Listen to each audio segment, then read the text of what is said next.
एक मासूम की कहानी। एक ऐसे परिवार जिनकी बेटी जन्म से ही सुन सकने में असमर्थ थी। यह बात उस समय की है जब कपिल और रितु की पहली संतान मान्या का जन्म हुआ था। नन्ही परी को पाकर घर में सब बहुत खुश थे। दादा दादी, ताऊ ताई और बच्चों से भरा पूरा परिवार होने के कारण मान्या को गोद खिलाने वालों की कमी न थी। मान्या कब 1.5 वर्ष की हो गई पता ही नहीं चला। रितु अपने भतीजे के नामांकन पर मान्या को लेकर मायके गई हुई थी। काफ़ी दिनों बाद मायके आई थी, इसलिए माँ पापा ने हफ्ते भर के लिए रितु को अपने पास ही रोक लिया था। शाम के समय परिवार के सभी सदस्यों के बीच हंसी मजाक का माहौल था। साथ ही टीवी भी चल रहा था। सोफे पर बैठी हुई मान्या पास पर एक खिलौने से खेल रही थी। इसी बीच उसके नाना जी ने नोटिस किया कि मान्या को किसी भी प्रकार की आवाज़ या म्यूजिक की तरफ ध्यान नहीं जा रहा है। उन्हें कुछ शक हुआ तो उन्होंने मान्या का ध्यान काफ़ी तेज म्यूजिक चलाकर उस ओर खींचने की कोशिश की, लेकिन मान्या ने उस तरफ गर्दन भी नहीं घुमाई। अब उनका शक और बढ़ गया कि जरूर कहीं कुछ कमी है। उन्होंने परिवार को इस बारे में बताया और अगले ही दिन डॉक्टर को दिखाया। डॉक्टर ने कहा कि बच्ची सुन नहीं सकती है। डॉक्टर की बात सुनकर सब बहुत चिंतित थे। बच्ची के पूरे जीवन का सवाल था, कैसे कटेगा। अपनी प्यारी गुड़िया की चिंता में रितु की तो भूख प्यासी मर गई। सभी चिंतित हो गए कि आगे क्या होगा, कैसे इसका सामना करेंगे। सभी को मान्या के भविष्य की ज़्यादा चिंता सताने लगी। अगले ही दिन कपिल रितु को लेने आ गया। रितु वापस ससुराल आई तो सबके चेहरों पर चिंता की लकीरें थीं। तभी रितु की सासू माँ ने सबको हिम्मत बंधाते हुए दिल्ली के किसी बड़े डॉक्टर से दिखाने का फैसला लिया। इस बारे में सोचकर सबकी घबराहट और बढ़ गई। डॉक्टर ने कानों में सुनने वाली मशीन लगाने की सलाह दी। मशीन 1.25 लाख की थी। जैसे तैसे पैसों का इंतजाम करके दोनों कानों में मशीन लगवाई, लेकिन मशीन लगवाने के बाद भी सुनने की क्षमता में कुछ खास फर्क नहीं पड़ा। मान्या अभी भी पहले के जैसी ही थी। इसके बाद उन्होंने 1.25 साल तक कान की थेरेपी करवाई। यह थेरेपी कान की नसें खोलने के लिए थी, परंतु उससे भी कोई ज़्यादा फायदा नहीं मिला।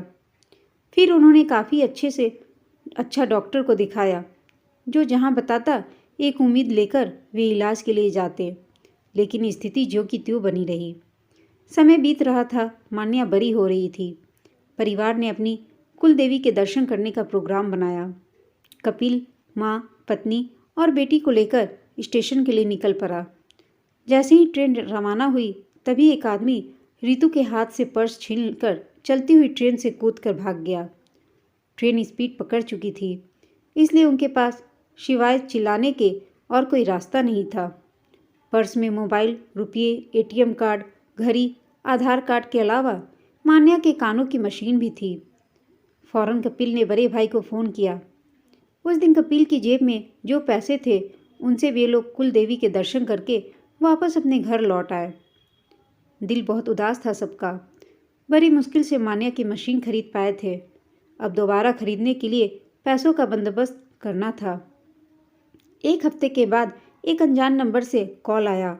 फ़ोन करने वाले ने बताया कि मैं टेम्पो ड्राइवर हूँ।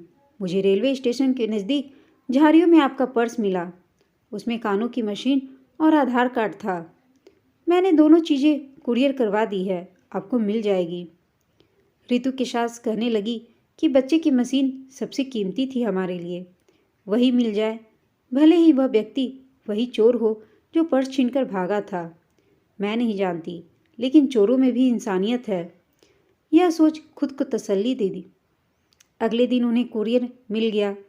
सुनने में कमी की वजह से मान्या ने बोलना भी नहीं सीखा था अभी तक, परंतु उम्मीदों पर दुनिया कायम है। परिवार ने उम्मीदें नहीं टूटने दी। वे दूसरे शहर में बोलने की थेरेपी दिलवाने के लिए गए। वहाँ पर भी कुछ खास आराम न मिला। तभी वहाँ पर पता चला कि किसी भाई ने अपनी बेटी का ऑपरेशन करवाया है। ऑपरेशन के बाद 1 साल स्पीच थेरेपी लेना ज़रूरी है। उनकी बच्ची को 6 महीने हो चुके थे ऑपरेशन करवाए हुए।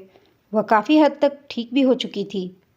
तभी उनसे एड्रेस लेकर कपिल का परिवार भी वहाँ गया और मान्या का ऑपरेशन करवाया। 15 दिन बाद से थेरेपी शुरू होनी थी। वह किराए पर रूम लेकर वहाँ रहने लगे। थेरेपी के चलते हुए अभी पौने 2 महीने ही हुए थे कि कोरोना शुरू हो गया और वापस घर आना पड़ा। अब घर पर ही डॉक्टर के बताए अनुसार कोशिश करते रहें। कुछ महीनों बाद कोरोना कम हुआ, तब दोबारा उसी शहर में पहुँचे और 4 महीने रहे। इसके बाद फिर से कोरोना बहुत बढ़ गया और फिर वापस घर आ गए। इस प्रकार आते जाते रहे और थेरेपी पूरी करवाई। कपिल और रितु के निरंतर प्रयास से मान्या काफ़ी हद तक ठीक हो गई और धीरे धीरे वह बोलने भी लगी। दोस्तों, ज़िंदगी में बहुत से उतार चढ़ाव आते हैं, लेकिन हमें कभी भी हार नहीं मानना चाहिए, बल्कि उन मुसीबतों का सामना करना चाहिए। भगवान सबकी मदद ज़रूर करता है। यह कहानी आपको कैसी लगी हमें कमेंट करके बताइएगा। साथ ही कहानी अच्छी लगी हो तो इसे लाइक, शेयर और चैनल को सब्सक्राइब अवश्य कर दीजिएगा। कहानी सुनने के लिए आप सबका धन्यवाद।